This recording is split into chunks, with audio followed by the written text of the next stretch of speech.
Bismillahirrahmanirrahim. Assalamualaikum warahmatullahi wabarakatuh. Amin ya rabbal alamin. Yang saya hormati, saya cintai karena Allah, seluruh sesepuh, para tetua, para ustadz, para ustazah yang saya nggak bisa nyebutin satu persatu pagi hari ini hadir. Saya mendoakan semoga kita semuanya selalu sehat, afiat, dan diberkahi oleh Allah Subhanahu wa Ta'ala. Bapak-bapak sama ibu yang sudah hadir juga pagi-pagi, ini wajah-wajah ahli surga semuanya ini, insya Allah. Saya mendoakan semoga kita semua selalu sehat, afiat, diistiqomahkan oleh Allah Subhanahu wa Ta'ala untuk beribadah selalu kepada Allah, sehingga insya Allah kita semuanya diwafatkan dalam kondisi dan keadaan husnul khatimah. Bismillahirrahmanirrahim. Subhanallah wa bihamdi, subhanallahil azim, adada khalqihi wa ridha nafsihi wa zinata arsyihi wa midada kalimatihi. Ashhadu an la ilaha illallah wa ashhadu anna Muhammadar Rasulullah. Allahumma salli wa sallim wa barik ala sayyidina Muhammadin sallallahu alaihi wasallam. Salamu alayka ya Rasulullah sallallahu alaihi wasallam wa ala alihi wa ashabihi wa man tabi'ahum bi ihsan ila yaumiddin. Rabbi a'udzubika min hamazati syayatin wa a'udzubika rabbi ayahdurun. Subhanaka la ilma lana illa ma 'allamtana innaka antal alimul hakim. Shadaqallahul azim wa shadaqa Rasulullah sallallahu alaihi wasallam. Alhamdulillah, puji syukur kehadirat Allah Subhanahu wa taala. Ini rezeki besar ibu, bapak. Saya mohon izin, rasanya nggak sopan duduknya di atas, soalnya yang di depan saya ini wajah-wajah seumuran mama saya. Iya. Jadi punten, anggap ridho sebagai anak yang lagi belajar berdakwah. Semoga nanti ada kebaikan, kalaupun ada itu kebaikan yang datang dari Allah. Itu hidayah dari Allah buat kita. Sama-sama biar belajar, sama-sama biar bisa istiqomah, sama-sama kumpul pagi hari ini dengan harapan nanti bisa kumpul lagi di dalam surga. Ibu, bapak, saya mau nanya, pengen masuk surga langsung atau masuk surga tapi transit?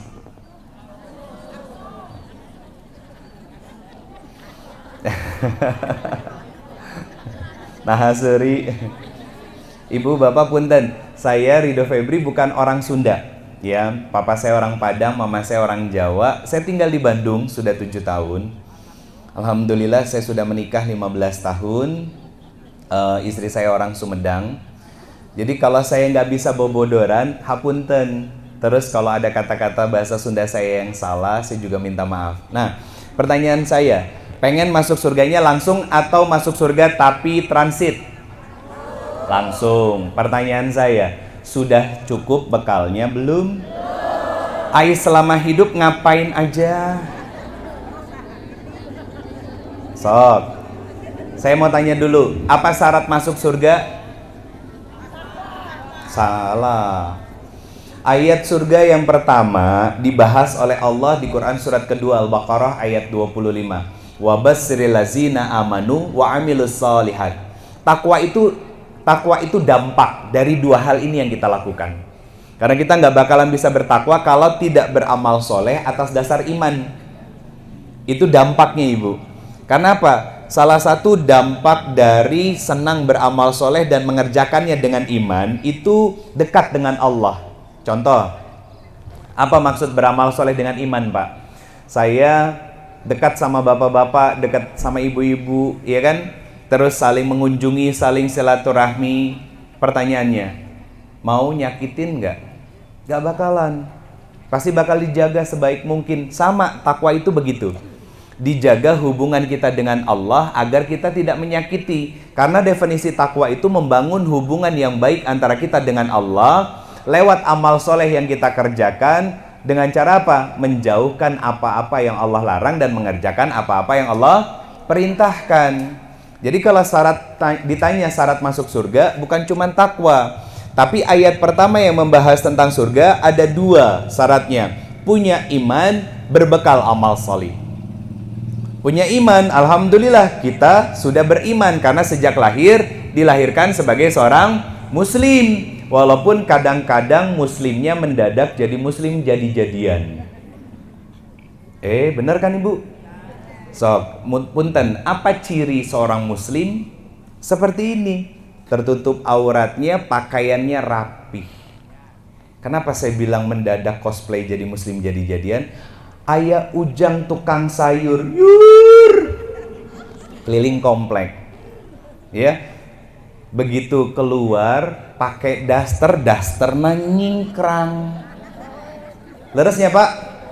Pakai jilbab, pas mau bayar kelekna ke mana-mana. Saya mau tanya, dosa tuh? Nah, dosa auratnya terbuka. Kalau pas lagi ngaos, Masya Allah Ibu, kelihatan cantik, calon bidadari surga semua. Nggak ada yang tua di surga nanti. Usianya 30 tahunan semuanya rata-rata. Pak, kalau masuk surga nggak bakalan ngelihat istri yang tua. Ibu kayak nggak bakalan cemburu kalau si bapak nanti di surganya Allah Subhanahu Wa Taala pacaran sama bidadari surga. Dan ibu soalnya ratunya. Syaratnya masuk surga. Nah, apa yang mau saya sampaikan? Artinya gini, kalau seorang muslim itu menjaga diri. Ustadz, saya mah sudah sepuh, usia sudah 70 tahun. Boleh ibu menampakkan auratnya. Dan nggak ada ceritanya ada anak muda hoyong ka nukolot. Kan ini. Ya ada aja sih, masih ada. Biasanya ibu rada gelo eta.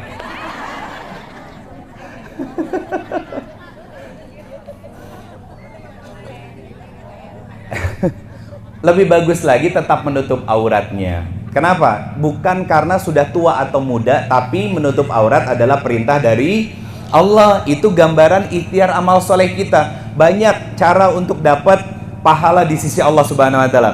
Saya dapat cerita Masjid Baitur Rahman sudah makmur, ada program tahsinnya, subuhnya berjalan dan lain sebagainya. Itu bagian ikhtiar untuk kita beramal soleh. Pertanyaannya gini, sepulang dari masjid, bisa nggak kita menjaga persatuan masyarakat di komplek kita ini? Itu yang jadi pertanyaannya. Kenapa? Allah berfirman di Quran surat 49 Al-Hujurat ayat ke-10, 11, 12, 13. Di ayat ke-10-nya innamal mu'minuna ikhwah. Kita bersaudara karena iman, sesama muslim. Bersaudara. Jadi punten ibu bapak, kita bersaudara tuh bukan karena orang Persis, bukan karena orang Muhammadiyah, bukan karena orang NU, bukan. Kita bersaudara karena sesama muslim. Apalagi ini termasuk salah satu komplek tertua di Kabupaten Bandung. Sama-sama orang kabupaten, Bu. Sama Ridho. Ridho juga orang kabupaten, orang Cileunyi. Rumahnya di mana Ustadz? Di komplek Bumi Panyawangan. Sekomplek sama Ustadz Yusuf Burhanuddin. Ada rumahnya juga, rumah dari Kiai Jujun Junaidi. Ada rumahnya beliau di situ. Ada rumahnya Kang Sule juga. Saya tinggal di situ baru 7 tahun. Dari ayat ke-10 surat Al-Hujurat, kita bersaudara karena iman. Apa maksudnya Ustadz? Kita punya Allah yang sama yang kita sembah. Leres? Al-Quran yang jadi pedoman hidup kita sama, nggak ada perubahan dan nggak beda sama sekali. Dan Nabi Muhammad Rasulullah bin Abdullah adalah teladan dalam hidup kita. Semuanya sama, Pak. Terus kalau banyak sama, ngapain cari perbedaan? Ngapain ngerasa berbeda? Yang membuat kita terpecah belah, rusak persaudaraan. Satu, karena ngerasa benar. Kedua, karena ngerasa paling pinter. Betul kan? Nah, pertanyaan saya, ngerasa paling benar, ngerasa paling pinter, sifatnya siapa? Iblis. Sifatnya iblis. Tapi Ustadz, yang ngerasa benar dan pinter zaman sekarang itu manusia. Betul. Setan itu wujudnya ada 2. Di Quran surat ke-6, surat Al-An'am ayat 112, wujud dari setan itu 2. Satu, wujudnya jin. Apa kerjaannya? Allazi yuwaswisu fi sudurin nas. Yang kedua, wujudnya manusia. Gimana wujudnya manusia? Ngerasa paling benar, ngerasa paling pinter. Itu bahaya, Ibu. Jadi semuanya ada dalilnya. Dan Allah menginginkan kita selalu semuanya bersaudara. Alhamdulillah hari ini kumpul, rukun, akur, guyub. Dan saya berharap panggung yang diinisiasi sama anak-anak muda dari komplek ini bukan hanya menjadi salah satu cara untuk mengumpulkan masyarakat di komplek ini, tapi juga menjadi sarana untuk memperkuat ukhuwah silaturahmi dengan menghadirkan hiburan-hiburan yang berkualitas. Kapan lagi Bu kita bisa kumpul kayak gini kalau bukan pengawasan atau acara 17-an? Betul kan? Dan kalau lebaran mah nyebar, pulang ke kampungnya masing-masing atau ikut anak berangkat ke rumah mertuanya atau ke tempat yang lain kan? Tapi kalau ada momen seperti ini menjadi sebuah pelajaran buat kita bahwa ternyata kita tinggal puluhan tahun di sini, kalau sampai nggak kenal tetangga dari ujung ke ujung, bermasalah eta teh. Bermasalah. Di sini berapa kakak? Pak? 150 mah nggak banyak, Ibu. Dari ujung ke ujungnya kelihatan. Pintu masuknya yang tadi ada tulisan PBSI. PABSI, iya PABSI. Angkat beban ya? Iya angkat beban. Ada Pak di sini atletnya? Ada. Ada yang punyanya? Oh Masya Allah. Ayo Pak, kapan-kapan latihan fitness bareng. Saya juga hobi fitness soalnya. Saya lanjut. Artinya gini, Ibu Bapak, kalau yang namanya saudara berarti ada hak dan kewajiban. Leres? Nah, Allah menggambarkan hak-hak dari saudara kita di ayat 11-12 dari surat Al-Hujurat tadi. Apa? 1, nggak boleh saling mencela. Si eta mana anak-anak itu, anaknya perasaan sudah semakin berumur tapi nah teh kawin-kawin. Hati-hati Ibu, nggak boleh. Dan biasanya yang gitu mah ibu-ibu nyapanya. Leres Pak? Oh bapak-bapak oke. Ya Allah, di mana biasanya ngelakuinnya Pak? Saya pengen datang. Dan biasanya di teras masjid tuh karir itu teh, sambil sarapan, ya kan? Sudah mah abis sholat, beres sholat sarapan, sarapannya rezeki dari Allah, ngomongin orang di rumah Allah. Cik atuh saya mau tanya, doraka tuh sama Allah teh? Sangat itu mah. Sudah jadi tamu Allah, dibangunin sama Allah pagi buat sholat subuh. Selesai sholat subuh, sarapan rezekinya dari Allah, ngemper di teras masjid yang merupakan rumah Allah, tapi lagi ngomongin kejelekan makhluk Allah. Coba. Aduh ya Allah, itu double dosanya Pak. Double dosanya. Yang kedua, setelah nggak boleh saling mencela, nggak boleh saling mengolok-olok. Ketiga, nggak boleh saling berprasangka.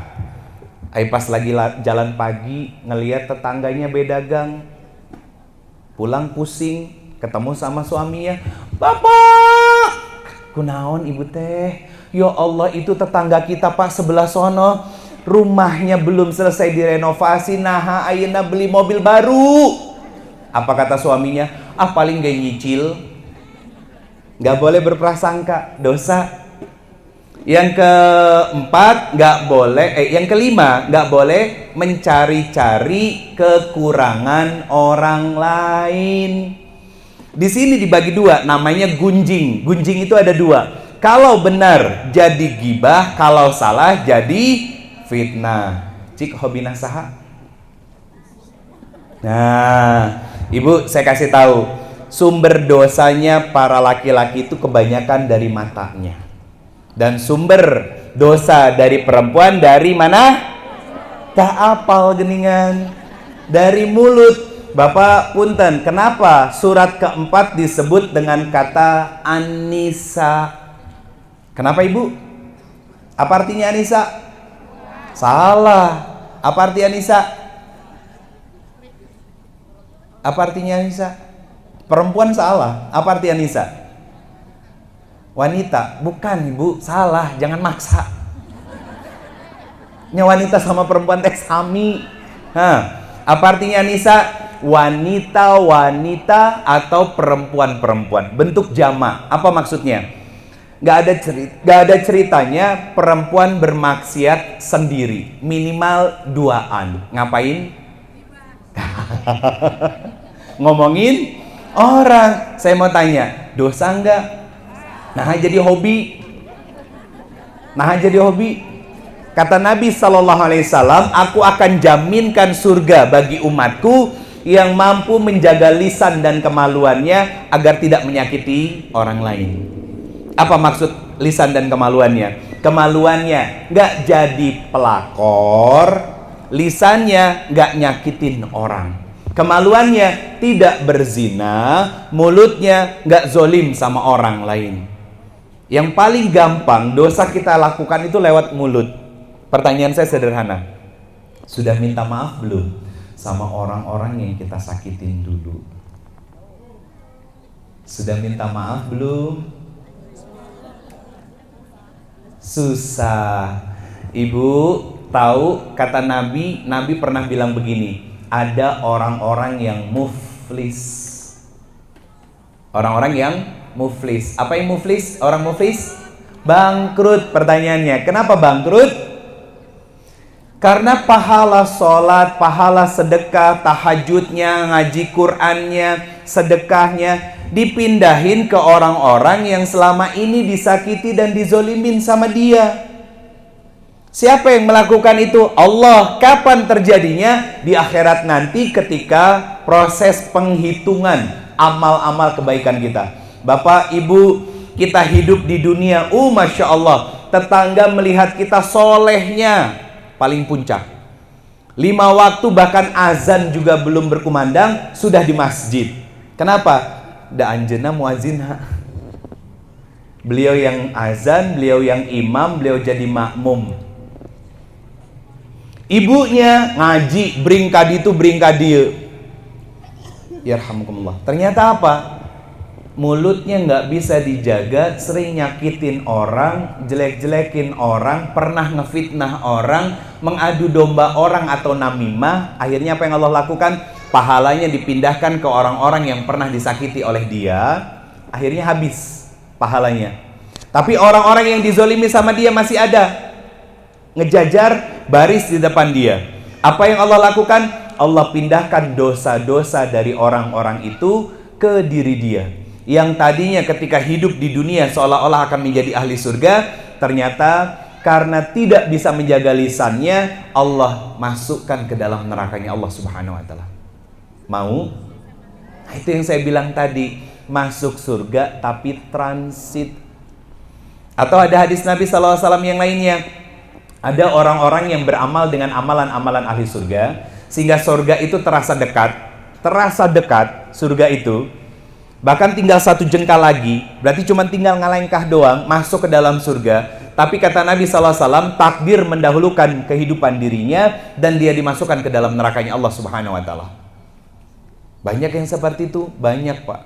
Bahkan di Arab Saudi, saya lupa tahunnya, sekitar 1900-an pertengahan, itu ada seorang ulama yang banyak menulis kitab, tapi begitu meninggal ateis. Tapi ada lanjutan hadis dari Nabi SAW, ada orang-orang yang baongnya sebaung-baungnya, kedul, maksiatnya sampai puncak dalam kehidupannya, sehingga neraka itu tinggal sejengkal lagi. Nyungsep ke dalam neraka, kepleset ke dalam neraka, gampang. Tapi ternyata apa kata Nabi SAW? Takdir mendahului kehidupannya dan menjadi ahli surga. Saya punya banyak cerita yang kalian itu. Saya punya sahabat 7 orang ibu, 7 laki-laki gagah, ganteng, kaya, bersih badannya. 3 orang tinggal di Bandung, 4 orang tinggal di Jakarta. Sekarang yang di Bandung ini tinggal 2 orang, yang pindah dia ke Jakarta. 7 orang ini yang sudah nikah 5, sisa 2 orang belum. Siapa dia? Mantan homo. Kaget? Mantan gay ibu, yang sok pedang-pedangan teh ya. Nah, dia dengan izin Allah Bapak, wasilah waktu itu saya ngisi pengajian di daerah Jakarta, ngomongin tentang hijrah. Dia nge-DM di Instagram saya, nanya biar bisa istiqomah itu gimana Ustadz. Saya jelasin, saya jawab. Kalimat terakhir setelah obrolan selesai, dia bilang, Ustadz, saya seorang homo, kira-kira Ustadz mau nggak kalau saya ajak ketemu? Kumaha ta Pak? Saya seorang homo, kira-kira Bapak mau nggak ketemu sama saya? Gitu cenah.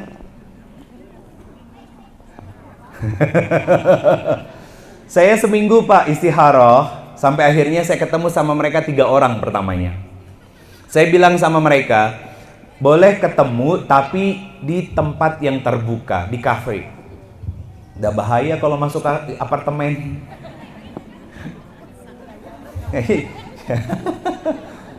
Alhamdulillah ketemu di salah satu kafe di Jakarta. Mereka nangis sama saya. Nangisnya karena ngerasa nggak nyaman dengan kehidupan mereka. Saya tahu saya salah Ustadz, saya pengen berubah. Gimana cara berubahnya? Dari mana saya harus memulainya? Saya tanya dulu, kenapa kalian sehina ini ngejalanin kehidupan? Padahal jelas, laki-laki itu pasti senangnya sama perempuan yang normal. Dah sapi sama sapi, pasti laki-laki perempuan. Kambing sama kambing, pasti laki-laki sama perempuan. Kenapa kalian yang manusia senengnya laki-laki sama laki-laki? Nangis Pak digituin sama saya. Cerita akhirnya, 1, pernah disakitin sama perempuan. Yang kedua, tidak dapat pendidikan agama dari orang tuanya, karena orang tuanya orang tua yang sibuk.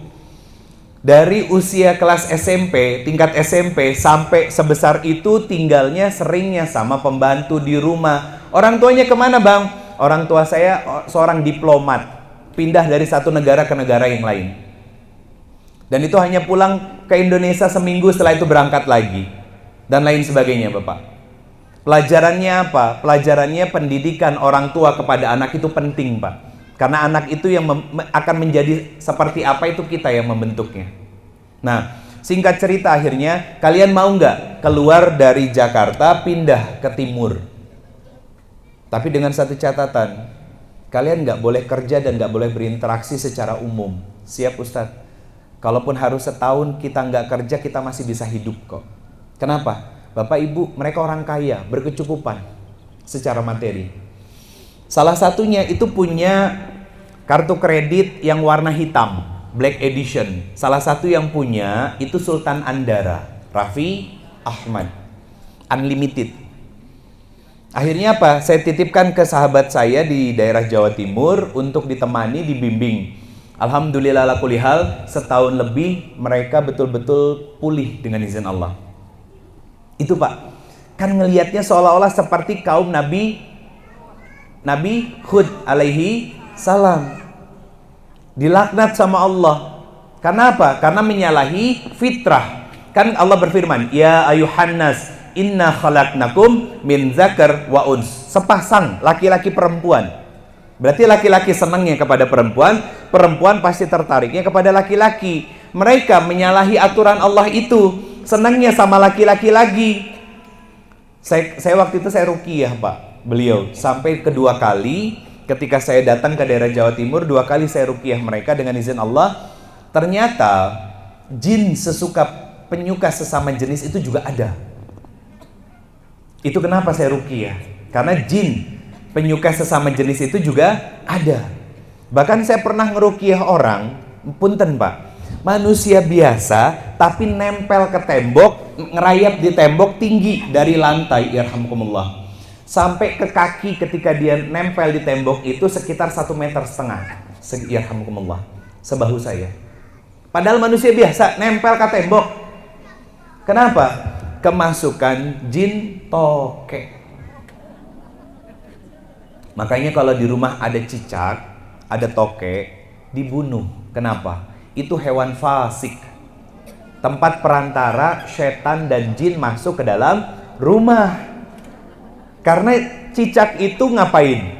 Cicak itu kan yang niupin api yang membakar Nabi Ibrahim alaihi salam. Tapi kalau di rumah ada semut, jangan dimatiin. Jangan. Tinggal gampang Ibu, kalau banyak semut nih, ambil gula ya. Gulanya itu ditabur di luar rumah, pindah nanti mereka keluar semuanya. Jangan dimatiin. Justru malah semut-semut itu berzikir sama Allah Subhanahu wa taala. Nah, ini yang harus kita pahami. Ustadz, di mana-mana rumah sekarang rata-rata banyak cicak. Iya, kan sekarang banyak obatnya yang beredar juga, ya. Nah, saya lanjut. Akhirnya dengan izin Allah, 3 orang ini hijrah, berubah jadi lebih baik lagi. Artinya apa? Saya, ibu, bapak, semuanya kita pernah salah. Betul kan? Artinya kata Imam Al-Ghazali, kalau hari ini Allah kasih kita hidup, masih dibangunin, berarti Allah pingin kita jadi lebih baik lagi dari hari kemarin. Amalan-amalannya.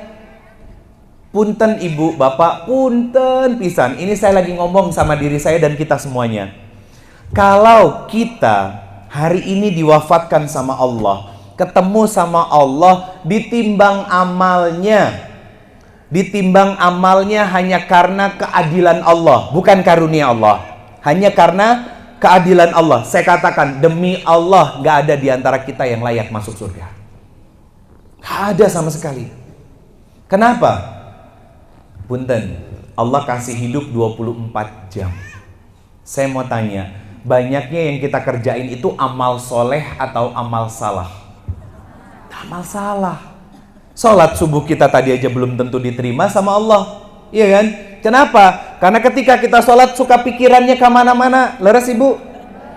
Apalagi kalau lagi nginget sikap perilaku suami nu pikap sebelum. Iya kan? Allahu Akbar. Bismillahirrahmanirrahim. Mulutnya komat kamit, pikirannya kemana-mana, hatinya lalai. Leres?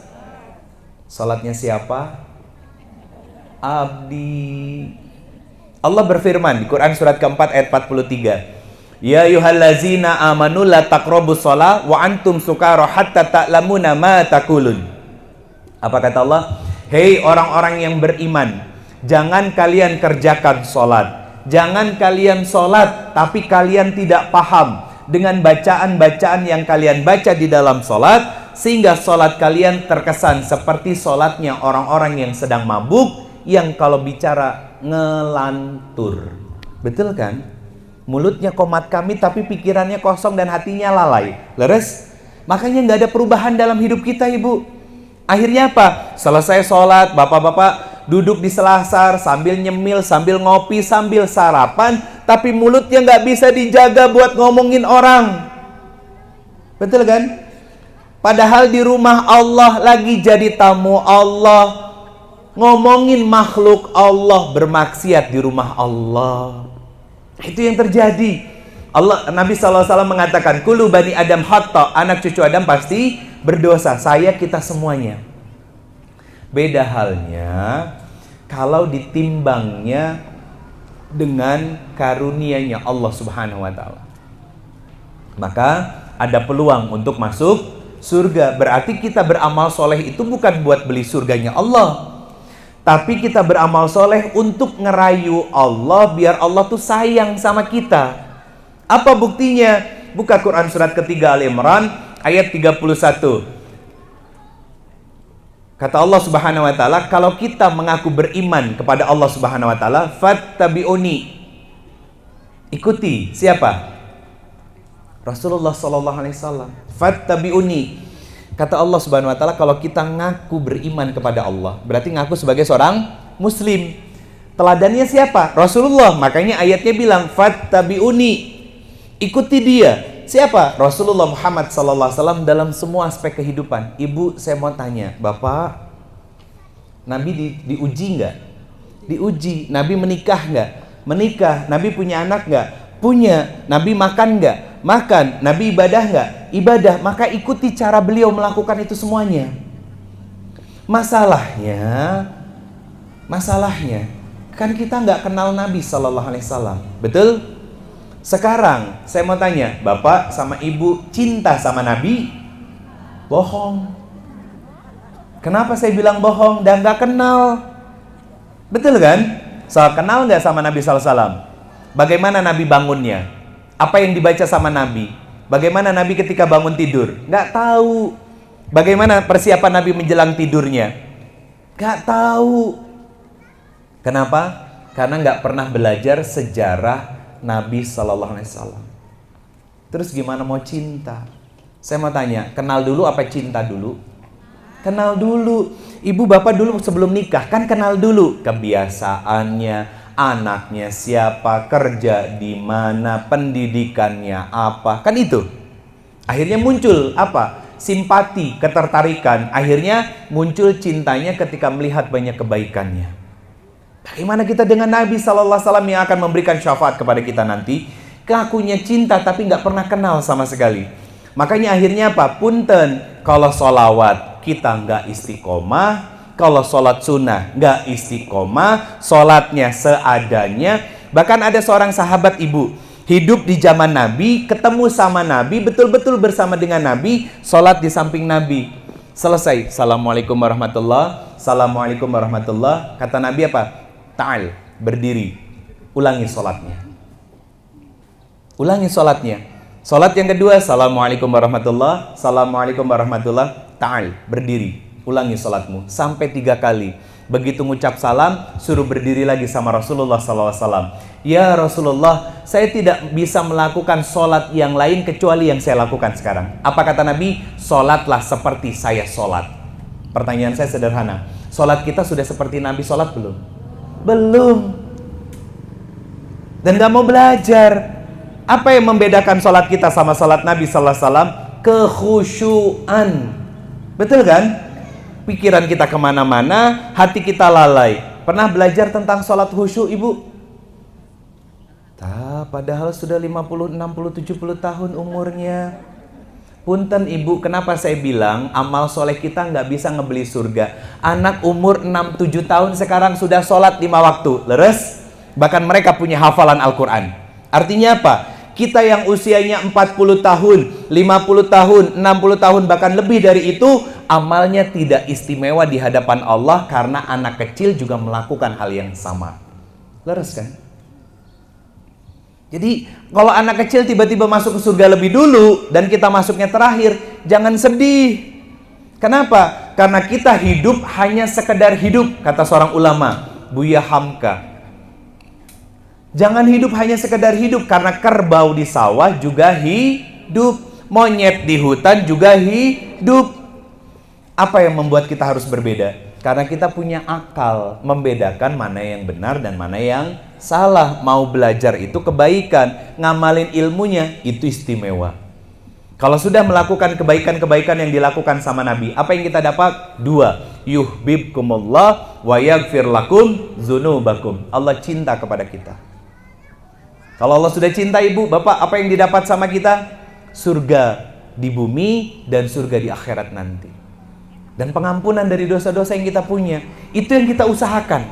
Cari mukanya sama Allah, bukan cari muka sama tetangga manusia. Datang ke masjid Baitur Rahman, masjid yang lagi direnovasi.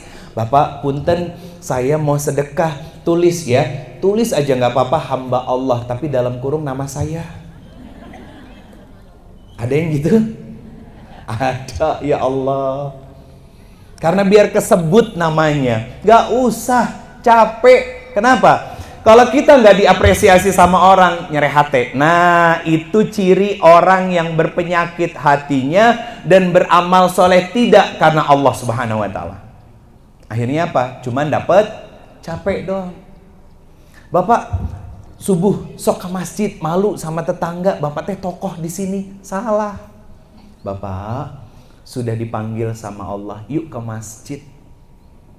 Bawa cahaya dari masjid ke rumah biar Allah berkahi rumah kita dan Allah sakinahkan rumah kita. Itu kalimat yang benar. Jangan bilang malu sama tetangga, bapak mah sepuh di sini. Salah. Salah ucap karena salah niat. Cari mukanya bukan sama Allah tapi sama manusia, capek. Akhirnya apa? Jalannya di hari yang terang, petantang petenteng karena pengen dihormatin. Gak ada yang ngehormatin, ada yang gak negor. Akhirnya apa? Ambek. Bener kan? Saya gak bilang itu ada di sini. Insya Allah enggak. Husnuzon saya di sini semuanya soleh solehah. Di luaran banyak yang begitu. Banyak yang begitu. Akhirnya apa? Satu sama lain saling bergesekan karena merasa paling pinter dan paling benar. Ibu, Bapak, alhamdulillah saya bersyukur Karang Taruna di komplek ini pemuda-pemudanya difasilitasi untuk bikin acara begini. Kenapa? Kenapa anak muda sama orang tua itu harus bersinergi? Karena penting. Punten, besok lusa kalau kita meninggal, terus hanya kita doang yang aktif dengan kegiatan sosial, kegiatan kemasjidan, nggak ada yang ngelanjutin lagi. Tapi kalau ngajak anak mudanya, terus diajarin mereka gimana cara sasadu, gimana cara mereka dalam birokrasi, mengelola masjid, bikin event dan acara seperti ini, besok lusa kita meninggal, jariahnya ngalir buat kita. Kenapa? Karena kata Nabi SAW ada 3 yang akan terus ngalir kepada kita. Salah satunya ilmu yang bermanfaat. Itu ibu, bapak. Itu kenapa anak muda sama tua harus berjalan beriringan. Yang tuanya ngasih nasihat dan masukan sebagai dewan penasehat, yang melakukan semuanya anak muda. Anak muda. Yang ngontak saya juga Kang Hendi. Mana? Anak muda kan? Masih muda. Artinya ya rambutnya nggak putih. Simpelnya begitu. Karena kebanyakan yang rambutnya putih kan kelamaan main di bawah pohon jambu. Ibu bapak semua yang dirahmati Allah Subhanahu wa taala, saya balik ke surat Al-Hujurat tadi. Ada 5 hak saudara kita. 1, nggak boleh saling mengolok-olok. Yang kedua, nggak boleh saling mencela. Yang ketiga, nggak boleh saling berprasangka. Yang keempat, nggak boleh saling mencari-cari kekurangan. Yang kelima, nggak boleh saling menggunjing, ngomongin orang lain. Nggak boleh. Kata Allah Subhanahu wa taala di ayat ke-13-nya, apa kata Allah? Inna akramakum indallahi atqakum. Yang paling mulia di antara kalian itu yang bertakwa. Jadi bukan yang paling bagus pakaiannya, bukan. Bukan yang paling mewah rumahnya, bukan. Yang paling bagus mobilnya, bukan. Bukan itu. Yang paling mulia di sisi Allah adalah orang yang bertakwa. Apa ciri orang yang bertakwa?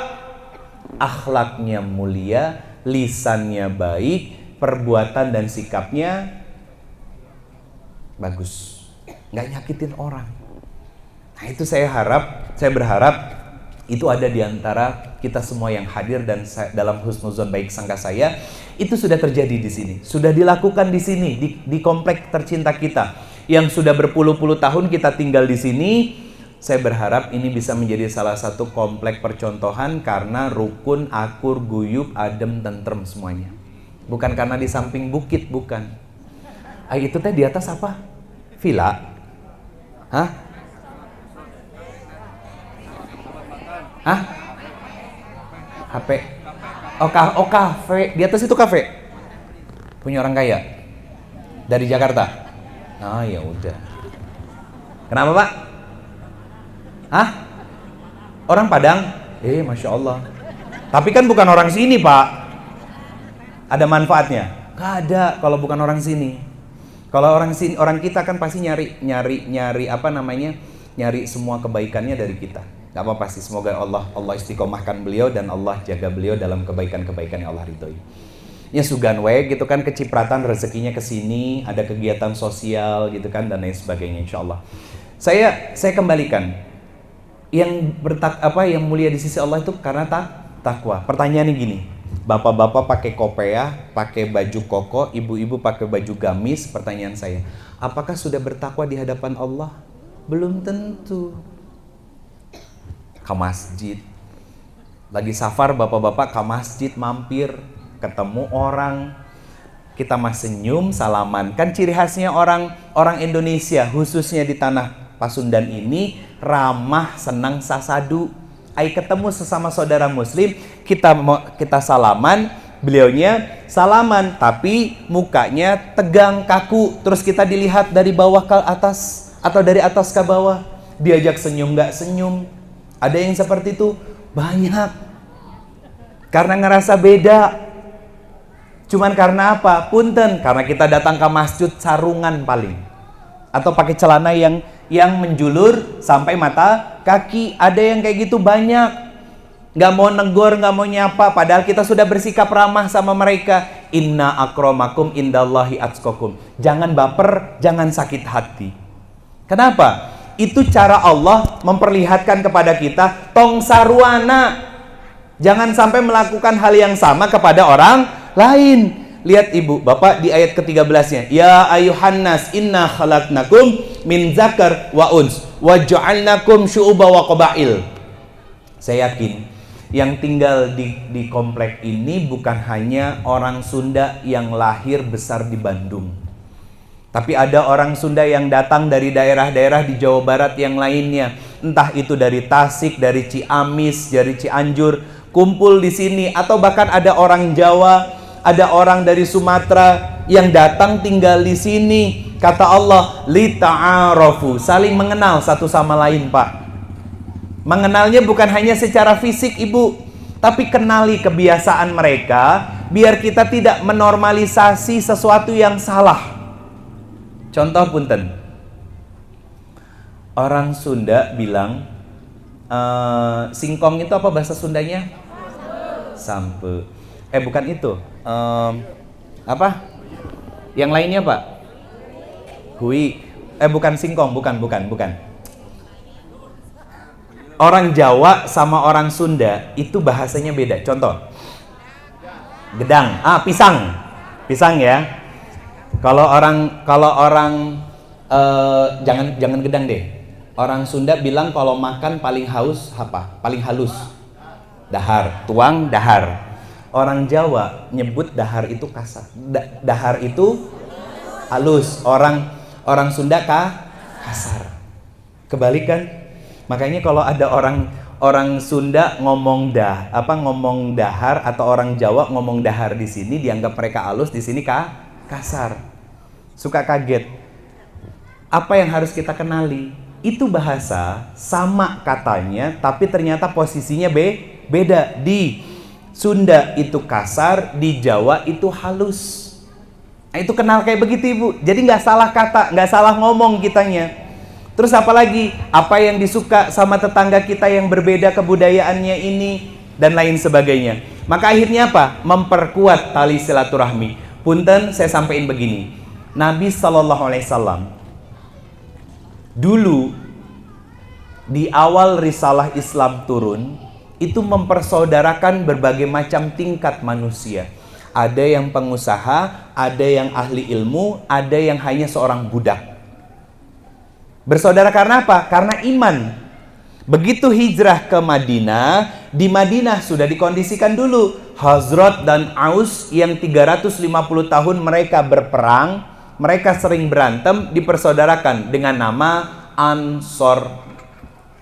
Yang dari Makkah ke Madinah disebut sebagai golongan Muhajirin.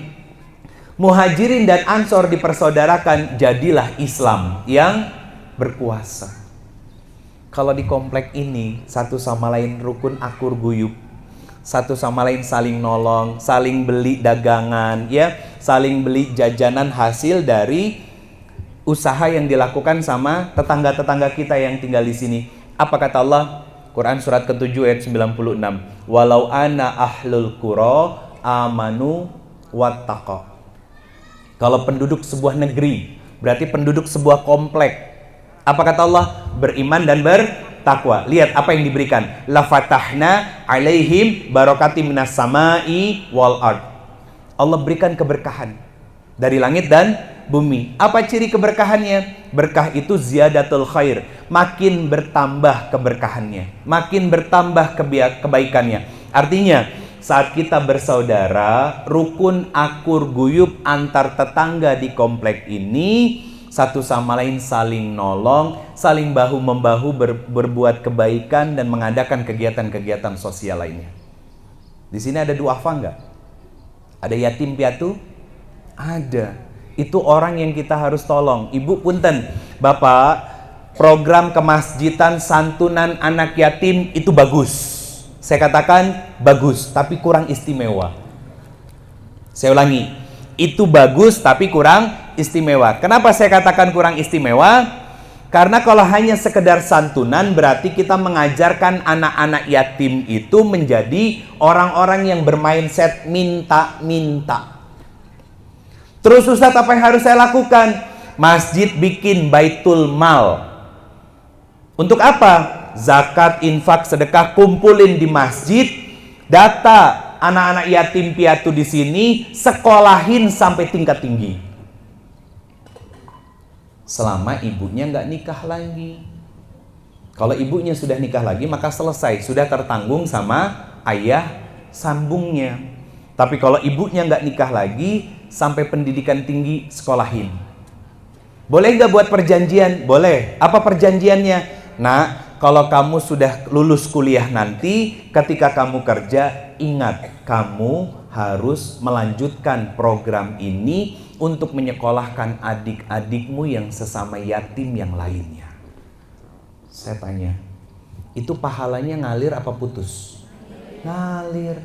Kalau cuma dikasih doang uang buat jajan sehari 2 hari, dibeliin sembako sama ibunya, habis, selesai Pak. Itu pola Nabi sebetulnya.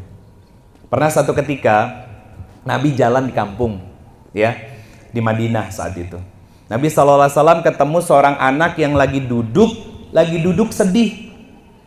Disamperin sama Nabi SAW, maukah kamu, kan ditanya sama Nabi, kenapa kamu sedih? Ya Rasulullah, saya nggak punya baju baru, sedangkan anak-anak yang lain mereka bahagia karena pakaian baru mereka, dan insya Allah besok akan hari raya Idul Fitri. Apa kata Rasulullah? Maukah kamu aku jadikan Ali sebagai ayahmu, Fatimah sebagai ibumu, dan Hasan dan Husain sebagai saudaramu? Ya Rasulullah, tidak ada kebahagiaan yang paling aku nikmati kebahagiaan di dunia ini kecuali itu. Apa yang dilakukan sama Nabi? Menggandeng anak itu, membawa pulang ke rumah Fatimah dan mengatakan kepada Fatimah, wahai putriku, berikan pakaian terbaik untuk anak ini. Bukan ngasih uang, tapi ngasih apa yang dibutuhkan. Apa yang dibutuhkan sama anak yatim sekarang, Pak? Pendidikan yang layak. Sekolahin, patungan, bikin baitul mal masjidnya. Namanya Baitur Rahman. Jadi tempat berkasih sayang dan tempat untuk memberi. Itu Baitur Rahman. Nah, itu kita patungan. Keluarin zakatnya, keluarin infaknya, nggak usah besar. Satu rumah, satu celengan, masukin 500.000 di situ. Atau satu hari 2.000. Satu bulan berarti kan 60.000. Satu orang di dalam rumah. Di dalam rumah ada 2 orang, 120.000. Itu sederhana loh Pak. Itu jadi program keumatan yang nanti manfaatnya apa? Nyantunin duafa, yatim piatunya bisa sekolah, anak yatimnya bisa sekolah dengan layak. Mereka akhirnya nggak ngerasa terkucilkan sama sekali. Mereka merasa sama dengan anak-anak yang bapaknya masih ada dan orang tuanya masih lengkap. Itu salah satu program jariah yang bisa kita lakukan dan kita laksanakan bersama. Asalkan sadar, innamal mu'minuna ikhwah. Kita bersaudara karena iman. Bapak, punten. Dulu, para sahabat itu, kalau panas ya Bu ya? Nggak apa-apa, biar saya aja. Ibu-ibu nggak usah. Apalagi bapak-bapak yang di belakang tuh yang di bawah pohon gitu kan. Nggak apa-apa, insya Allah ini menyehatkan kok. Tapi saya raba. Saya lanjut. Dulu para sahabat, kalau wafat Pak, para sahabatnya itu wafat di medan perang, syahid. Para sahabat yang masih hidup itu berlomba-lomba untuk menghidupi anak-anak dari sahabat yang syahid. Menghidupi anak-anak yang ditinggal oleh ayahnya yang syahid. Itu berlomba-lomba untuk nolong, untuk ngasih kebutuhannya, memberikan kecukupan kepada anaknya. Nanti setelah istrinya selesai masa iddah, itu dinikahi. Kalau yang itunya jangan diamalin Pak. Bisa-bisa nggak dibukain pintu sama istri di rumah. Tapi poin yang pertamanya itu yang harus diamalin. Apa? Menyekolahkan anak-anaknya. Apalagi itu tetangga kita yang sudah lama tinggal di sini misalkan. Suaminya meninggal, ternyata masih punya anak kecil 1. Sekolahnya di mana? Biayain. Kerjasama sama sekolahnya, bilang sama kepala sekolahnya, Pak, insya Allah baitul mal dari Masjid Baitur Rahman yang akan membayar sekolah dari anak-anak ini. Tolong sekolahkan dengan semaksimal mungkin. Tapi Ustadz, dah banyak anak-anak kecil yang baong, anak-anak yatim yang baong dan lain sebagainya. Kalau anak-anak baong itu normal. Yang nggak normal itu yang tua tapi baong. Cunihin, ya Bu. Cilepeng. Astagfirullah. goes gitu ya. Terus ada pemandangan sesuatu gitu kan. Nah apa tuh ngicep? Dah katanya kalau ngicep mah dosa, nggak boleh. Jadi kalau anak kecil nakal itu normal. Kenapa? Bapaknya nggak ada, jadi nggak ada figur. Maka para bapak-bapak dan sesepuh di komplek inilah yang jadi orang tua buat anak itu. Saya katakan demi Allah Pak, Ibu, 2.000 yang kita tabungin, 500 yang kita celengin, ya. Misalkan celengan dikasih tulisan wakaf pendidikan untuk para kekasih Allah, kekasih Rasulullah SAW. Siapa kekasih Rasulullah SAW? Anak yatim. Anak yatim. Bahkan Allah mengatakan fawailul lil musallin, orang yang sholat itu ada yang celaka. Siapa mereka? Salah satunya adalah orang yang suka mencela dan menghardik anak yatim. Itu nggak boleh. Justru kita bergotong royong untuk menghadirkan keharmonisan dalam kebaikan dari komplek ini. Tadi ayatnya apa? La fatahna alaihim barakati minas sama'i wal ard. Diturunkan keberkahan oleh Allah dari langit dan dari bumi. Salah satunya apa? Menebar manfaat kepada sesama di sini. Di sini berapa RT Bapak? 5 RW, 1 RW berarti. No. 5 RT, 1 RW. Bisa kerja sama, punya datanya pasti. Karena beliau pasti punya data kematian. Tinggal dicari tuh. Nah Ustadz gimana kalau yang sudah SMA? Biayain sampai dia bisa mandiri. Kapan dia mandiri? Ketika dia bekerja. Ketika dia bekerja itu sudah mandiri. Nah itu program namanya. Program kebermanfaatan dari komplek kita ini. Sehingga apa? Sehingga dirasakan manfaatnya itu oleh orang-orang yang dirasa tidak mampu Pak. Saya mau tanya, Ibu duit 500 teh ageng atau napi alit? Alit. Dah kadang suka disimpan di pojok-pojok rumah kan? Nah, masukin celengan. Sebulan sekali dikumpulin. Isinya berapapun dikumpulin. Terus akhirnya masuk ke Baitul Mal Masjid. Yuk, kita cari siapa yang butuh. Ada seorang cicit dari Nabi SAW namanya Ali Zainal Abidin. Apa yang beliau lakukan? Cicit Nabi, ahli surga, ahlul bait, solehnya Masya Allah. Setiap malam Bapak, yang beliau lakukan apa? Ngambil gandum dari gudang Baitul Mal untuk dibagikan ke warga dan masyarakatnya secara diam-diam. Nggak ada masyarakat yang tahu. Bertahun-tahun dilakukan dan dikerjakan sama dia. Bertahun-tahun dilakukan sama dia. Sampai akhirnya Allah wafatkan dia. Orang yang ngemandiin beliau itu bertanya-tanya, loh kok beliau kan nggak pernah kerja berat, tapi kenapa bagian bahunya hitam gosong? Karena sering manggul. Ternyata hari pertama, hari kedua, sampai seminggu, masyarakat yang biasa dapat gandum bertanya-tanya, rame di kampungnya, kok saya nggak pernah dapat gandum lagi ya? Sama, saya juga nggak dapat. Akhirnya apa? Mengerucut pada satu kesimpulan, jangan-jangan yang setiap malam membagikan gandum ke masyarakat di sini untuk bisa tetap makan dan tidak diketahui oleh orang apa yang dia lakukannya adalah cicit dari Rasulullah SAW. Ya Allah, pada nangis kampung itu, ngerasa kehilangan. Itu amal soleh bukan? Itu amal soleh. Lihat, orang yang husnul khotimah, kematiannya ditangisi banyak orang, kebaikannya akan selalu dibaca sama orang. Tapi orang yang meninggal su'ul khotimah, disyukuri kematiannya oleh banyak orang. Alhamdulillah ya Allah, kampung kita jadi nyaman. Nauzubillah min dzalik ya. Dan keburukannya juga diomongin. Nah sekarang pertanyaan saya sederhana. Kita semuanya sudah punya bekal apa kalau besok lusa Allah wafatkan kita? Itu pertanyaannya Ibu. Dan kalau sholat 5 waktu, punten, anak SD kecil 5, 6, 7 tahun juga sudah sholat.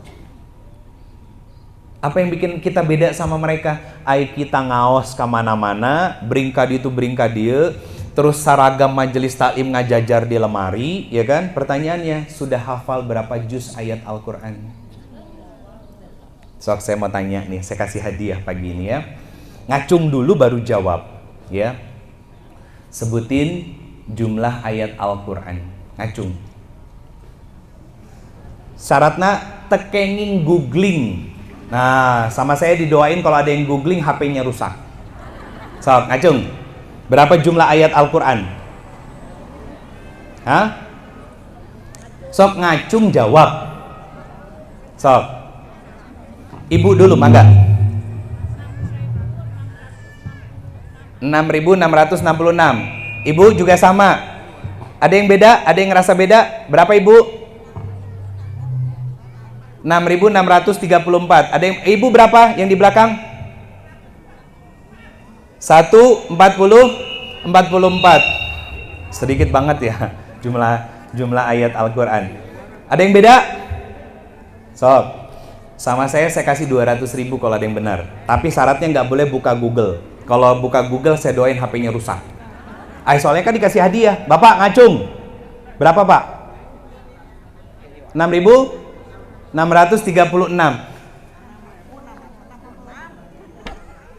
Ada guru agama nggak di sini? Nggak ada. Berapa, Pak? Tak, guru agamanya aja salah. Pantesan masa apa jamaahnya juga salah. Sini sayang, sini. Nggak apa-apa sini. Sok dikasih, nggak apa-apa. Ada anak SD berapa? Sok kalau mau jawab, boleh.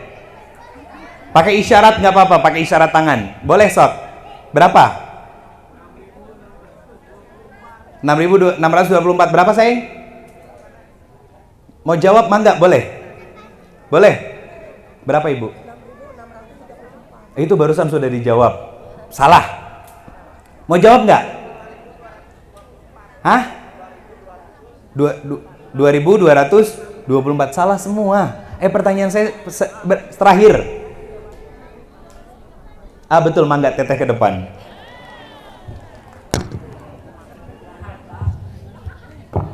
Itu istrinya siapa? Istrinya siapa? Ini istri orang, oh ya. Enggak, maksudnya suaminya ada enggak gitu. Enggak ada suaminya ya. Punten. Tolong kasihin. Siap. 6.236. Ibu punten. Kalau ke Indomaret duitnya 100.000, belanjanya 34.000. Berarti kembalinya 66.000. Yang diterima sama kita cuma 56. Balik deui teu. Komplain pastikan. Kenapa? Kurang 10.000. Gimana dengan ayat Al-Quran? Tara ngecek. Itu ketahuan bahwa kita tidak dekat dengan Al-Quran. Tegadah, saya duduk lagi. Itu ketahuan kalau kita nggak dekat dengan Al-Quran. Kapan terakhir baca Quran? Ramadan, Ustadz. Bener kan? Kebanyakan kita terakhir baca Quran saat Ramadan. Padahal apa? Zalikal kitabul la raiba fihi hudal lil muttaqin. Kalau pengen dicintai oleh Allah dan dekat dengan Allah, maka baca Quran dan jadikan Al-Quran sebagai pedoman hidup. Pertanyaan saya sederhana. Ada nggak masalah dalam kehidupan yang tidak bisa diselesaikan sama Al-Quran? Jawabannya tidak ada. Terus kenapa masalah kita nggak selesai-selesai? Karena nggak pakai Al-Quran untuk jadi solusinya. Padahal apapun masalah dalam hidup kita, ibu, bapak, apapun itu, masalah keumatan, masalah dengan tetangga, masalah lingkungan sosial, dengan keluarga, dengan anak, dengan orang tua, dengan pasangan. Kata Allah, wa may yattaqillah yaj'alhu makhraja wa yarzuqhu min haitsu la yahtasib wa may yatawakkal 'alallah fahuwa hasbuh. Surat At-Talaq. Kalau kata orang-orang sepuh di daerah Jawa itu disebut sebagai ayat 1000 dinar. Dan itu jadi tirakatannya, ya. Nah, pertanyaannya, paham nggak dengan esensi dari ayat itu? Membangun hubungan yang baik dengan Allah berarti fokusnya bukan pada masalah, tapi fokus pada yang memberikan masalah itu. Siapa? Allah. Cari mukanya sama Allah dan memperbaiki hubungannya sama Allah. Dan itu ada ayatnya. Contoh, punten, Ustadz, saya mah susah ngapal Quran. Udah tua. Bukan karena udah tuanya. Saya punya orang tua angkat, Allahu yarham. Beliau usianya 67 tahun, wafat 4 tahun yang lalu, hafal 17 juz. Satu hari setor satu ayat sepanjang umur beliau. Dari usianya waktu itu beliau mulai ngafal itu Usia 61, 3 tahun. Hafal 17 juz ibu, 3 tahun. Dan itu mungkin beliau bisa membaca juz per juz, ayat per ayat dan disambung. Pertanyaannya, kenapa kita nggak pintar-pintar ketika belajar? Jawabannya sederhana. Buka Quran surat kedua Al-Baqarah ayat 282 bagian akhir dari ayatnya, kata Allah, wattaqallah wa yu'allimukumullah. Apa kata Allah? Kalau pengen pinter, bertakwa sama Allah dan dekati Allah. Kenapa dekati Allah? Karena Allah Al-Alim, yang maha memiliki ilmu. Tinggal minta sama Allah. Pertanyaan saya, punten, ibu sudah bahagia? Sudah bahagia belum? Tahu syarat bahagia? Buka Quran surat kedua Al-Baqarah ayat 189 bagian akhir dari ayatnya. Apa kata Allah? Wattaqullah la'allakum tuflihun. Bertakwa kepada Allah maka kalian pasti akan bahagia. Apa syaratnya? Itu kan dampak. Ketika kita dekat dengan Allah, Allah berikan kebahagiaan. Bagaimana cara melakukannya? Bagaimana cara mendapatkannya? Sehingga masyarakat di sini, di kompleks Sukasari Indah ini semuanya bahagia. Buka Quran surat ke-23 Al-Mu'minun ayat ke-1 sampai ke-11. Apa kata Allah Subhanahu wa taala? Qad aflahal mu'minun. Orang beriman pasti bahagia. Kenapa dia bahagia? Karena dia yakin nanti di ayat ke-11-nya itu akan menjadi janji yang Allah berikan dalam hidup dia. Apa? Di akhirat diberikan surga Firdaus, makanya dia hidup di dunia dengan kebahagiaan, taat kepada Allah, beramal soleh, dan menjauhkan diri dari larangan Allah. Pertanyaannya, apa amalan yang utamanya? Ayat kedua, salatnya khasyu'un. Pertanyaan saya, salat kita sudah khusyuk? Makanya belum bahagia. Rungkad, rudet, stres, ya, capek sendiri ibu. Ini dari ayat ini kan sebetulnya bisa mengevaluasi diri kita. Ya Allah, kenapa saya sering stres, sering capek, sering lelah hati saya, sering sakit? Jawabannya kejawab dari ayat ini. Salatnya masih bermasalah, salatnya belum khusyuk.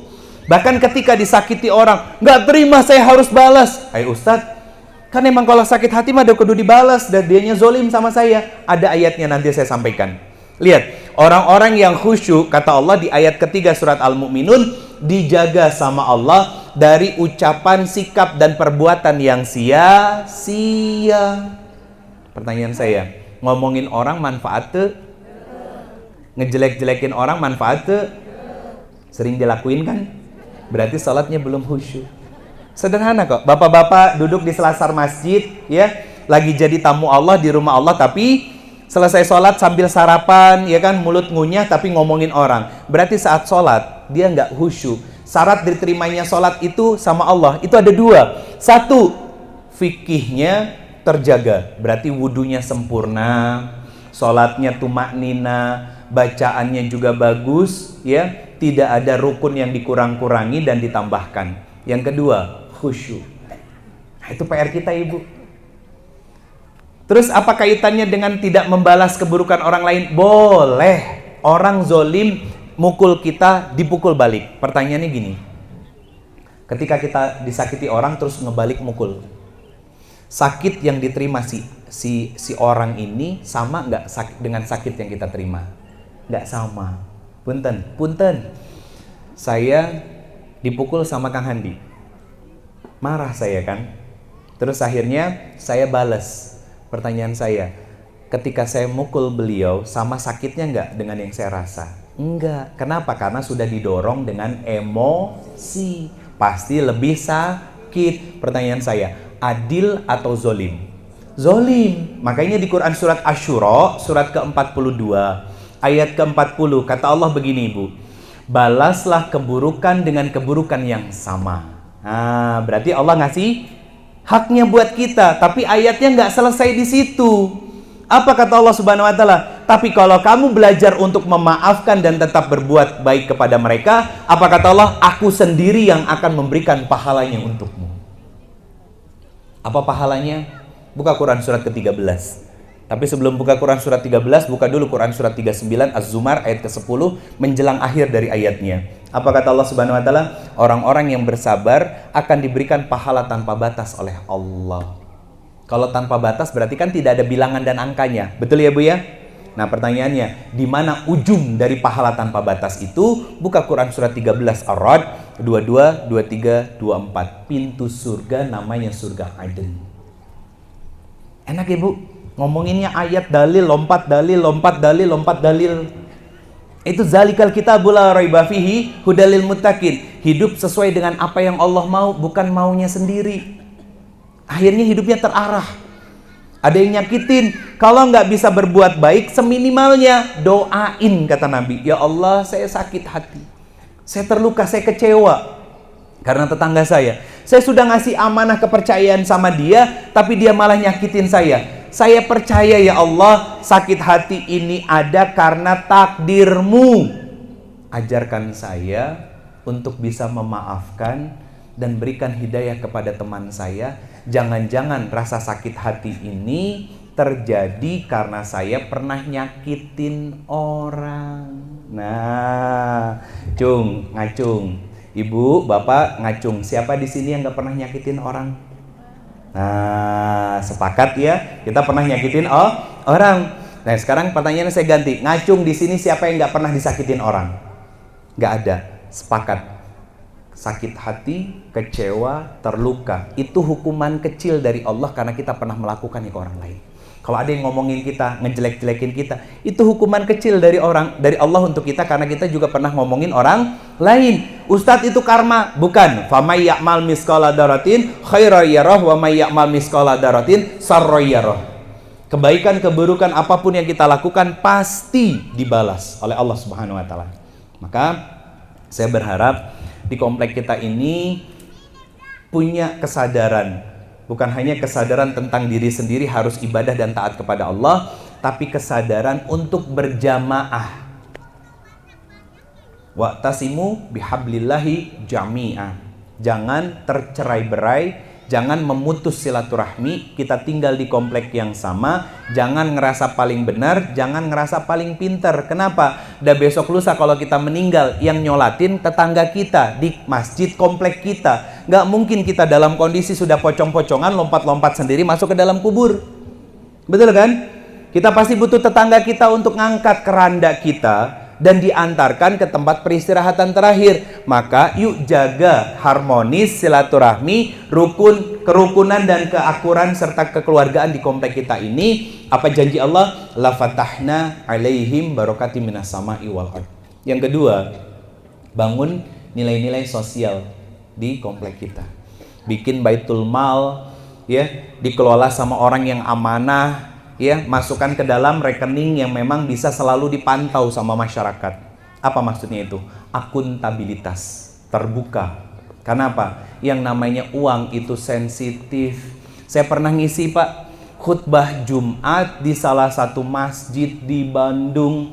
Diumumin saldo kas masjid sebanyak 174 juta. Duh, kaget saya. Kenapa saya kaget? 3 bulan kemudian saya ngisi kajian subuh di masjid itu. Temanya tentang berbuat kebaikan dan menolak keburukan. Saya ngomongin tentang kemasjidan. Saya bilang, saya tidak tunjuk orang, tapi DKM bertanggung jawab terhadap masjid ini di hadapan Allah. Bukan rasa memiliki, tapi mengelola ini rumah Allah. Apa maksudnya? Saya sedih ketika tahu jumlah saldo masjid ini 170 juta. Kompleknya gede, ya. Saya yakin itu ratusan kakak ada di situ karena lebih dari satu masjidnya. Tahu nggak Pak? Kepikiran nggak? Yang datang ke masjid adalah saudara kita, tetangga di komplek yang dari pagi ternyata belum sarapan dan belum makan. Sampai menjelang zuhur, yang dia harapkan datang ke masjid ngambil nasi barokah Jumat untuk dimakan sama istri dan anaknya, walaupun cuma 1 box atau 2 box karena sama anak laki-lakinya. Kebayang nggak kalau kita mati sebagai DKM, gimana tuh hisapnya di hadapan Allah? Diem Pak, tegang Mas, karena temanya yang milih begitu sendiri kan, dia sendiri, dan saya tahu apa yang terjadi dengan masjid itu. Akhirnya apa?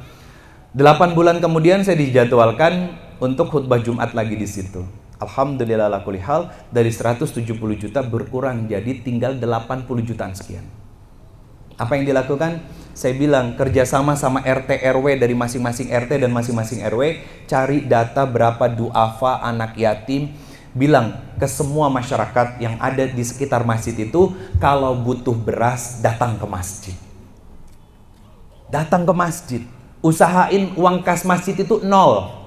Kenapa? Biar masyarakat itu percaya nitipin uangnya, karena dipakai untuk sesuatu yang manfaat. Salah satunya adalah menyekolahkan anak-anak yatim, memberikan pendidikan yang layak untuk mereka. Kenapa sekarang banyak orang yang susah untuk menitipkan uang ke masjid? Jawabannya sederhana, bukan karena nggak bisa dipercaya masjidnya, tapi masjidnya nggak bisa mengelola uang yang dikumpulkan. Dan banyak berbangga. Itu sedih Pak, beneran. Saldo 17 juta, itu bisa jadi beras yang banyak gitu. Gak usah banyak, gak usah jauh-jauh. Beli yang 5 kiloan aja, tapi jangan yang dioplos ya. Kan kemarin lagi viral ya, beras oplosan ya. Jangan. Beli yang curah nggak apa-apa, tapi yang paling bagus. Yang paling bagus berapa sekilo Bu? 14.000, 16.000 ya? Kurang lebih ya. Beli yang paling bagus. Masukin ke timbang, naikin ke timbangan, masukin ke dalam plastik-plastik 5 kilo. Bagikan ke masyarakat kita. Saya katakan demi Allah, perlahan tapi pasti, itu masyarakat akan semakin percaya sama masjid. Kenapa? Karena tidak mendiskriminasi perbedaan. Manfaatnya dirasakan sama semuanya. Syukur-syukur ada Jumat barokah bagi sayur. Ada? Pagi. Alhamdulillah. Saya pengen punya masjid Pak Haji. Saya pengen punya masjid. Kenapa saya pengen punya masjid? Pengen menjadi semua kebaikan. 3 pilar masjid yang mau saya tegakkan. Apa saja? 1, pendidikan dan dakwah. Pendidikan dan dakwah. Yang kedua, ekonominya harus ada. Ya, kayak gini nih, tenda-tenda nih kalau bisa punya masjid. Jadi kalau ada kegiatan sewanya ke masjid, masuk uang kas masjid. Itu hebat itu. Terus apa lagi? Yang ketiganya sosial, kebermanfaatan buat yang di sekitar. Alhamdulillah lah kulli hal, tanah wakafnya sudah ada. Tinggal insya Allah nanti akan dibangunnya. Di mana Ustadz? Rahasia. Rahasia insya Allah. Mohon doanya saja, semoga semuanya dimudahkan. Kita sama-sama tinggal di sini sama-sama sebagai seorang muslim, tidak membedakan kaya dan miskin. Kalau yang berkelebihan secara harta pengen lebih menginfakkan dan mensedekahkan hartanya, silahkan. Cukup tulis hamba Allah, boleh. Allah nggak akan luput kok mencatat kebaikan dan amal solihnya. Kalau yang cuman punya uang 10.000, 100.000, 5.000 sekalipun ikut bagian. Minimal Ibu, kalau nggak punya apa-apa yang bisa kita sedekahkan berupa materi, doakan. Ya Allah, semoga program ini terus berjalan dan luas manfaatnya. Bukan untuk kita, setidaknya untuk cucu-cucu kita amal solehnya. Dan akhirnya apa? Saya kasih info terakhir. Quran surat ke-52. Surat At-Tur ayat 21. Apa yang disampaikan Allah? Nanti ada sekelompok orang yang berkeluarga di dunia, bukan hanya karena keluarga satu darah, tapi berkeluarga karena sadar sesama muslim, saling bergandengan tangan menguatkan dan beramal soleh dalam kebaikan yang Allah ridhoi. Apa kata Allah? Mereka diizinkan masuk ke dalam surganya Allah Subhanahu wa taala berkeluarga itu. Dan mereka tidak dizolimi sedikit pun oleh Allah Subhanahu wa taala. Dan tadi kan Quran surat ke-13 Ar-Ra'd ayat 22, 23, 24 itu kan ngomongin tentang keluarga-keluarga yang masuk ke dalam surganya Allah Subhanahu wa taala bersama-sama. Bukan hanya keluarga yang sedarah, satu nasab, tapi keluarga yang tinggal satu komplek tapi betul-betul bersaudara, rukun, akur, guyub, adem, tentrem. Dan saya berharap kumpulnya kita pagi hari ini dan bulan-bulan sebelumnya yang sudah didatangi dan dihadirkan oleh ustadz-ustadz yang lain. Tadi saya ngelihat ada Ustadz Ucu Najmuddin, ya kan? Ada Ustadz Azam, masih muda tapi ilmunya Masya Allah, ya. Dan Ustadz Handi Boni, Ustadz Tatan Ahmad Santana, itu kakak saya. Kakak ketemu besar, saya menganggap beliau sebagai seorang kakak, gitu kan? Karena usianya sedikit di atas saya. Dan ustadz-ustadz yang lain, saya berharap perkumpulan kita ini menjadi wasilah untuk kita kumpul di dalam surganya Allah Subhanahu wa taala. Jazakumullah khairan katsir, hatur nuhun Bapak Ibu semuanya atas silaturahminya, semoga nggak kapok, semoga bisa silaturahmi di lain kesempatan, semoga besok-besok kajiannya bisa di masjid. Karena saya lebih senang kajian di masjid. Kenapa? Biar nambah keberkahan dari majelis ilmu, karena pakai rumah Allah. Majelis ilmu kan majelisnya Allah, majelisnya orang-orang salih dahulu. Terakhir saya tutup dengan surat Al-Asr. Kata Allah, wal asr, innal insana lafil husr. Manusia itu semuanya celaka. Kita semuanya. Berarti kan tadi yang saya katakan, kalau ditimbang dengan keadilannya Allah, nggak ada di antara kita yang layak masuk surga. Berarti semuanya kita ini masih tercatatnya abu-abu. Belum jelas surganya yang mana. Tapi peluang masuk nerakanya besar. Kata Allah, illal ladzina amanu, kecuali yang beriman. Siapa yang beriman itu? Kita, saya, dan kita semuanya. Kita seorang muslim berarti kita beriman. Maka yang namanya beriman harus bersaudara satu sama lain, harus menjalankan dan menjaga hak-hak dari saudaranya. Setelah beriman gak cukup ternyata. Illal ladzina amanu wa amilus solihat wa tawassaw bil haq wa tawassaw bis sabr. Dan berlomba-lomba untuk memperbanyak bekal amal solih, mengingatkan dalam kebaikan, dan bersabar dengan keburukan yang hadir lewat tetangga dan orang lain. Mohon maaf lahir dan batin Ibu, Bapak semuanya. Semoga selalu sehat, diberkahi Allah, selalu bahagia, panjang usia dalam keberkahan dan ketaatan kepada Allah Subhanahu wa taala. Dan yang paling penting, Allah istiqomahkan kita untuk taat dan patuh kepada Allah dan Rasul-Nya. Semoga Allah wafatkan kita semuanya husnul khatimah.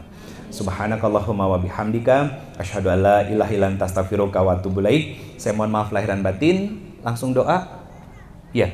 Bapak Ibu semuanya, di waktu duha ini dalam kondisi sedang bermajelis, sedikit kita bermuhasabah sambil berdoa kepada Allah Subhanahu wa taala.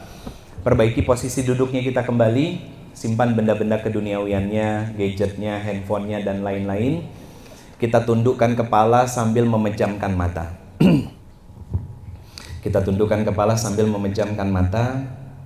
Angkat tangan kita. Hadirkan hati dalam kondisi yang tenang, tenangkan pikiran, tenangkan hati kita. Hadirkan hati. Allah tahu betapa lelah dan capeknya kita. Allah tahu hati ini berulang kali merasa lemah dan lelah. Allah tahu bahwa kita pernah merasakan kebingungan dalam persimpangan jalan yang harus kita ambil. Allah melihat dan menatap kita. Allah menyaksikan kita. Rasakan oleh hati kita hanya antara kita dengan Allah saja. Astaghfirullahalazim. Astaghfirullahalazim. Astaghfirullahalazim. Astaghfirullahalazim. Astaghfirullahalazim. Allahumma salli ala Sayyidina Muhammad wa ala ali Sayyidina Muhammad. Allahumma salli ala Sayyidina Muhammad wa ala ali Sayyidina Muhammad. Allahumma salli ala Sayyidina Muhammad wa ala ali Sayyidina Muhammad. Allahumma ighfir lil muslimina wal muslimat wal mu'minina wal mu'minat al ahya'i minhum wal amwat birahmatika ya arhamar rahimin. Ya Allah, ya Sami', ya Basir, ya Afu, ya Tawwab, ya Ghaffar, ya Mujibas Sa'ilin, Anta Rabbus samawati wal ard. Ya Allah, wahai Zat yang maha mendengar, maha menatap, maha menyaksikan, lihat kami ya Allah. Kami adalah hamba-hambamu yang pada pagi hari ini berkumpul bermajelis ya Allah. Kami menengadahkan tangan-tangan kami. Kami berharap dengan sepenuh dan segenap hati kami. Ampuni dan rahmati kami semuanya ya Allah. Kami adalah hamba-Mu yang banyak melakukan dosa. Kami adalah hamba-Mu yang banyak melakukan kekhilafan dalam hidup-hidup kami ya Allah. Dosa yang kami lakukan terang-terangan ataupun sembunyi-sembunyi, semua dalam catatan dan penglihatan-Mu ya Allah. Semua dalam pengetahuan-Mu. Kami bermohon ampuni dan rahmati kami. Dosa yang kami lakukan dari pertama kali melakukan dosa sampai detik ini, sengaja ataupun tidak sengaja, semuanya ya Allah. Karena Engkau yang pernah berjanji akan mengampuni dosa-dosa kami semuanya jami'an. Maka kami bermohon, ampuni dosa-dosa kami pada pagi hari ini ya Allah. Dosa anak cucu keturunan kami ya Allah. Istiqomahkan kami semuanya dalam perbaikan dan kebaikan. Senangkan kami untuk terus belajar menuntut ilmu. Istiqomahkan kami dalam beramal salih ya Allah. Ridhoi kami hingga kau wafatkan kami semuanya husnul khatimah. Wafatkan kami semuanya husnul khatimah. Wafatkan kami semuanya husnul khatimah. Saat semua dosa-dosa yang pernah kami lakukan telah kau ampuni ya Allah, dan segala amal salih dan serta kebaikan yang kami ikhtiarkan, kami kerjakan, kami amalkan kau terima. Allahumma gfirli wali walidayya warhamhuma kama rabbayani saghira. Ya Allah, ampuni, maafkan dosa orang tua kami yang telah wafat ya Allah. Jangan kau hukum mereka dan jangan kau sempitkan kubur-kubur mereka ya Allah. Jadikan kubur-kubur mereka raudhah min riyadil jannah, taman di antara taman-taman surgamu ya Allah. Jangan kau sempitkan, terangi dengan cahaya kasih sayang dan cintamu ya Allah. Dan jadikan kami menjadi anak-anak yang salih dan salihah, anak-anak yang bisa terus mengirimkan pahala dan kebaikan amal solih untuk mereka, sehingga kubur-kubur mereka terang benderang dengan cahaya kasih sayang dan cintamu ya Allah. Ya Rabbana, jika di antara kami ada yang orang tua kami masih hidup, sayangi mereka, rahmati mereka, mereka yang tubuhnya sudah semakin tua, sudah semakin lemah ya Allah. Jangan kau hukum mereka karena ketidaktahuan mereka ya Allah. Istiqomahkan mereka, ampuni dan rahmati, maafkan kesalahan dan dosa-dosa yang pernah dilakukan oleh mereka ya Allah. Istiqomahkan dan wafatkan orang tua kami semuanya husnul khatimah. Wafatkan orang tua kami semua yang masih hidup husnul khatimah. Wafatkan orang tua kami semua yang masih hidup husnul khatimah. Ya Allah, kami bermohon dan meminta, haramkan nerakamu menyentuh kulit-kulit dari orang tua kami ya Allah. Haramkan nerakamu menyentuh kulit-kulit dari orang tua kami. Haramkan kulit-kulit dari orang tua kami tersentuh nerakamu. Allahumma a'inna ala zikrika wa syukrika wa husni ibadatik. Allahumma inna nas'aluka ridhaka wal jannah wa na'udzubika min saqatika wan nar. Allahumma afuwun karim tuhibbul afwa fa'fu 'anna ya karim. Rabbana hablana min azwazina wa zurriyyatina qurrata a'yun waj'alna lil muttaqina imama. Ya Allah, ampuni dan rahmati kami, sayangi kami, maafkan kami sebagai seorang suami masih belum cukup baik, belum menjadi suami yang salih, belum jadi teladan dalam ketaatan kebaikan di dalam rumah, masih sering marah-marah, masih mudah tersinggung, masih sering menyakiti hati istri kami, masih sering mengabaikan nasihat dan ajakan kebaikan dari istri kami ya Allah. Maafkan kami, terima taubat-taubat kami, perbaiki hati dan iman kami, dan jadikan kami menjadi laki-laki yang salih, laki-laki yang bertanggung jawab, laki-laki yang bukan hanya mencukupi kehidupan istri dan anak-anak kami dengan perkara dunia, tapi seorang laki-laki yang mampu menggandeng tangan istri dan anak-anak kami, bukan hanya hidup di dunia, tapi juga masuk ke dalam surgamu ya Allah. Ya Rabbana, ampuni dan maafkan kami sebagai seorang istri, belum menjadi istri yang salihah, masih jauh dari kata taat, masih sering mengabaikan syariat-Mu ya Allah, masih sering mengabaikan nasihat dan ajakan kebaikan dari suami kami ya Allah. Jadikan kami menjadi istri yang salihah. Ampuni kami, perbaiki iman dan hati-hati kami ya Allah. Kami gak mau berpisah dengan suami kami di akhirat nanti ya Allah. Kami gak mau menjadi ahli neraka-Mu ya Allah karena ketidakbersyukuran kami kepada suami kami. Jadikan kami menjadi istri yang salihah, istri yang mampu menghadirkan ketenangan dan kenyamanan di dalam rumah, ibu madrasah untuk anak-anak yang salih dan salihah, anak-anak yang qurrata a'yun waj'alna lil muttaqina imama. Ya Allah, berkahi komplek kami, istiqomahkan kami semuanya, berkahi Masjid Baitur Rahman, berkahi mereka yang mau memakmurkan masjid kami, berkahi mereka yang mau ikut terlibat dalam dakwah di masjid kami, berkahi kampung ini. Tuntaskan acara sampai sore ini ya Allah. Jangan ada kendala dan halangan apapun. Jadikan komplek ini menjadi komplek yang penuh dengan keberkahan-Mu ya Allah. Komplek yang rukun, akur, guyub, adem, tentrem semuanya ya Allah. Jadikan kami menjadi warga-warga yang satu sama lain bersaudara, bukan hanya sekedar saudara secara fisik, tapi saudara secara hati, yang memiliki empati dan kepekaan sosial untuk saudara di sekitarnya ya Allah. Ya Rabbana, kumpulkan kami bukan hanya sekedar pagi hari ini di majelis ini, tapi kumpulkan kembali kami di dalam surgamu, bertemu dengan nabimu, dengan kekasihmu, teladan kami Muhammad Rasulullah sallallahu alaihi wasallam. Allahumma shalli ala Sayyidina Muhammad wa ala ali Sayyidina Muhammad. Rabbana la tuzigh qulubana ba'da idh hadaitana wa hab lana min ladunka rahmah innaka antal wahhab. Ya Allah, berkahi dan panjangkan usia kami dalam ketaatan ya Allah. Berkahi dan panjangkan usia kami dalam kemaslahatan dan kebaikan yang Engkau ridhoi ya Allah.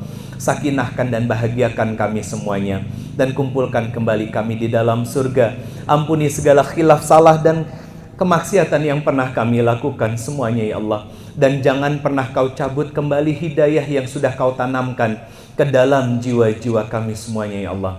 Rabbana zalamna anfusana wa illam taghfir lana wa tarhamna lanakunanna minal khasirin. Ya Allah, ampuni dan maafkan guru-guru kami. Ampuni dan maafkan segala kesalahan dari saudara-saudara dan sahabat-sahabat kami ya Allah.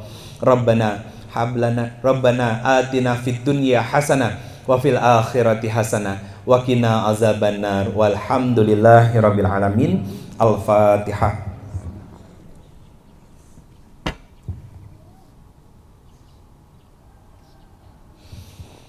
Amin ya rabbal alamin. Hatur nuhun Bapak Ibu semuanya, jazakumullah khairan kasir. Alhamdulillah, kebagian panasnya semua sekarang. Nikmat Ibu, bisa muhasabah, bisa ngobrol sama Allah. Kita teh sering ngomongin Allah tapi lupa ngobrol sama Allah. Betul kan? Nah, tadi itu ngobrol sama Allah. Sadar diri bahwa kita seorang hamba, sadar diri bahwa kita lemah dan kurang. Semoga Allah mengangkat derajat kita semuanya, memuliakan keluarga kita, diberkahi rizkinya, diluaskan rezekinya, dan juga insya Allah Allah mudahkan untuk kita dan anak cucu keturunan kita. Allah undang menjadi tamu-tamunya Allah ke kota Mekah dan Madinah, baik itu umroh ataupun haji. Mohon maaf lahir dan batin, Bapak Ibu semuanya, hatur nuhun, jazakumullah khairan kasir. Hadanallahu wa ikum ajma'in. Subhanakallahumma wa bihamdika asyhadu an la ilaha illa anta astaghfiruka wa atubu ilaik. Alhamdulillah. Assalamualaikum warahmatullahi wabarakatuh.